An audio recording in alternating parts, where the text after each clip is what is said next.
If you love stock guitars, this is not the episode for you. Welcome back, Troglodytes, to your daily dose of guitar information, the Trogly's Guitar Show. So we're gonna kick things off here tonight with a vintage 1955 Gibson Les Paul Gold Top. So let's take a look here. Give it a second. You notice anything different here?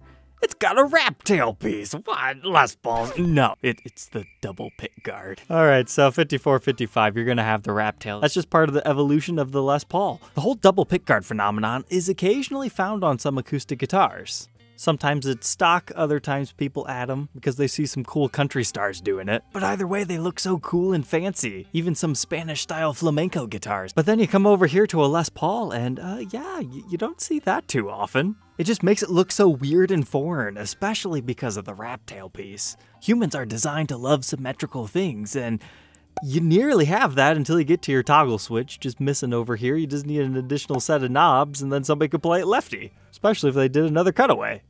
Now, I was hoping we would have some sort of a magical story of how it left the factory like this. But unfortunately, no. All we know is the current owner got it around 1968 and hasn't really played it since. I mean, look at those frets all greened over. Usually it's the gold finish that's greening over. But thankfully, you can clean those frets if you want, and our new description has updated that after they took these photos, they decided to clean it. But some guys, when you clean a 50s vintage, they get upset with you. But you can definitely see the age on those strings. So I think at least polishing the frets up and getting nice fresh strings is a worthwhile investment. But it looks like we've got some fading underneath the tailpiece right here. You can still see that in this area, so I wonder if there was something else on this guitar at one point, like a sticker. Because at the very bare minimum, we have a new nut on it. But the serial number does indeed date to 1955. And you know, for one of these, not in that bad a condition. But if you don't love that double pickguard look, you're gonna be left with a couple of screw holes. However, at the same time, that could be a potential conversion candidate for someone, if they were going to retop it anyway. But I wouldn't suggest that on this one. It seems to be relatively clean. And it's got some of the original hang tags. But what I don't get is, I've never seen this photo in my life, but then once Gibson posts the red-eye one, I see it in like every single vintage listing. Is it just something that I didn't notice, or did other people not understand where that was hung up and that new photo shoot brought it up? It's one of those things that you don't forget about once you've seen it. So that's one great thing about the recent red-eye reissue, but you can check out this video here if you need to learn more. But if you're interested in owning this double pick-guarded piece, it's offered in Portland, Oregon, local pickup only, $60,000 by Black Book Guitars. And they do have a video of it. You can see they took care of those frets. As far as seeing the rest of the guitar, yeah, that's all we got, 13 seconds. But if 60 G's is out of the question, here's one for about 2.5, with the title of Psychedelic Paisley Les Paul Deluxe from 1974, heavily modified. What have we gotten into? Well, it could be worse. It really could be. Whoever did the new finish work, I would say it's tasteful if you like that sort of thing. My biggest question here is, does it glow a certain way under black light? Because that would be sweet. Otherwise, I would have liked to have seen like some sparkles get worked into this, and maybe it just looks particularly flat in these photos. But did this actually start life as a 74 Deluxe? Well, we've got the ABR1 bridge, so that's looking good for it. A Deluxe would have had mini humbuckers, so it's at the very least been routed and refinished. But now we get to our headstock. Interesting. So our truss rod cover's been replaced. I guess that's not the right style for the particular year that they're saying. But it's so strange to see one of these older logos with such a clean finish. I do not believe that's an authentic Les Paul silkscreen in the center.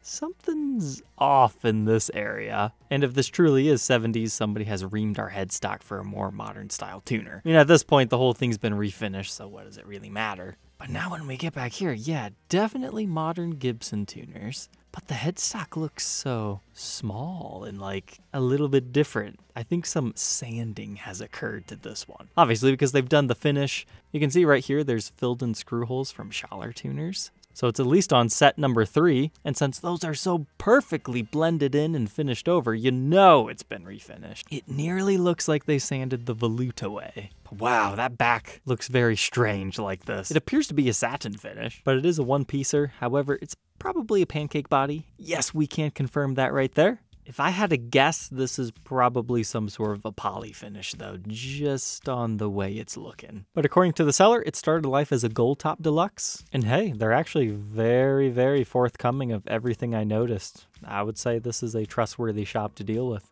But they're actually saying this is a real fabric top.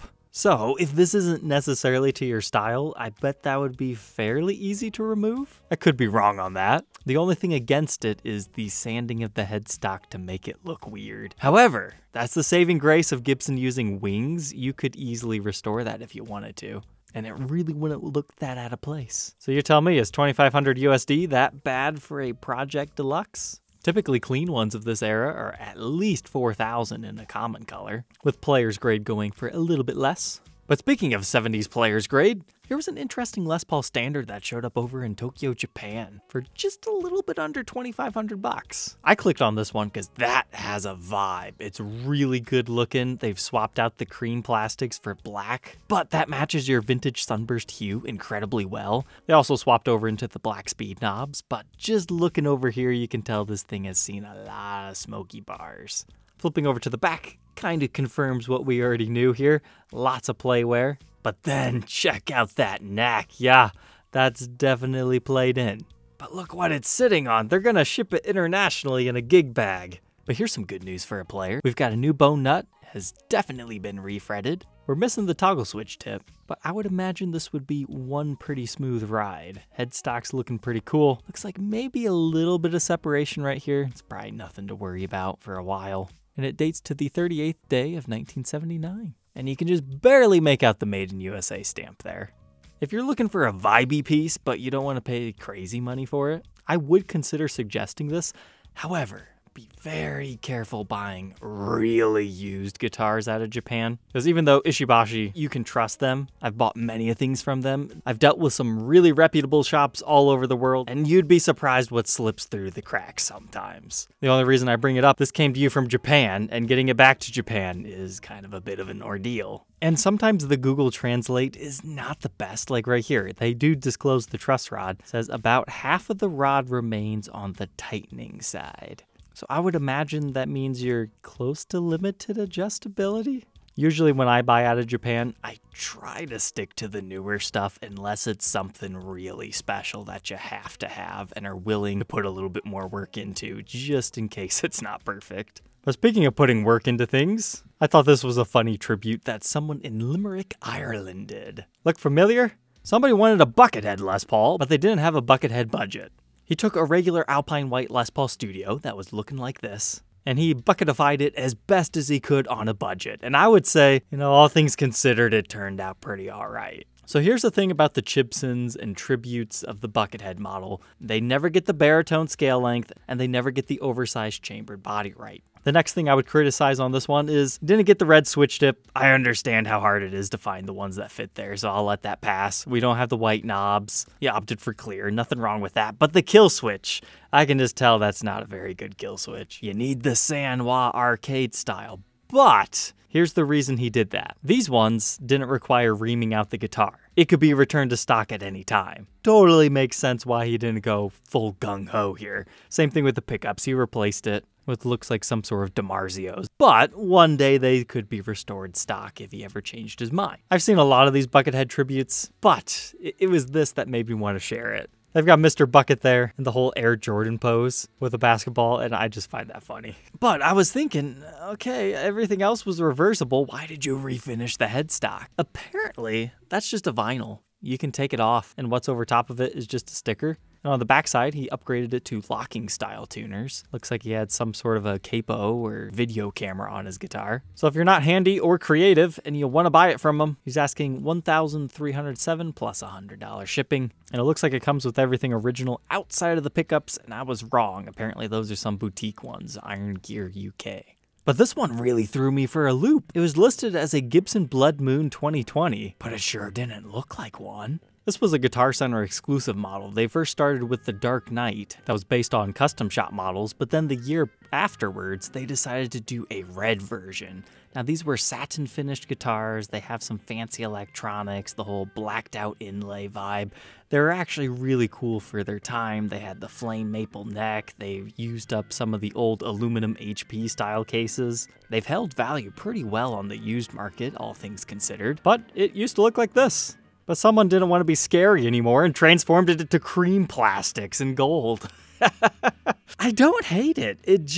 is completely different than it started life. It's amazing how changing plastics and hardware just completely changes the instrument. But sure enough, you still have the satin finish. You've got the original case. Still has the blacked out Gibson logo. They're just, once again, golden tuners. And there we go. One-piece flame maple neck. Very unique spec of those. But this one's definitely been used. And he's asking $3,100. And I guess I got one more thing for you. If you're quick, Rivington Guitars did list one of those really cool Billy Joe Armstrong Les Paul Jr. cases. The original run that has the leopard print interior. $400 plus $125 shipping. Might seem a little expensive, but it's a really cool case, and trust me, it's worth at least a couple $100 more than that to the right guy who's missing it. Now, if you want to throw your regular Les Paul in here, just know this is designed for a Les Paul Junior. Can you cram a regular Les Paul in? If I remember correctly, yes, because I've tested it before, but it's a very tight fit and might not be good for your guitar long term. So for your flat tops, you know what, now that I think about it, the Mystic Maiden in this case would be kind of hilarious. It certainly wouldn't be any more out of place than in the 90s case that it currently has. I might make an offer on that. To be continued? Alright, Troglodytes, I hope you enjoyed tonight's episode. Do not forget to like, comment, and subscribe, and we'll catch you tomorrow on the next one. Take care.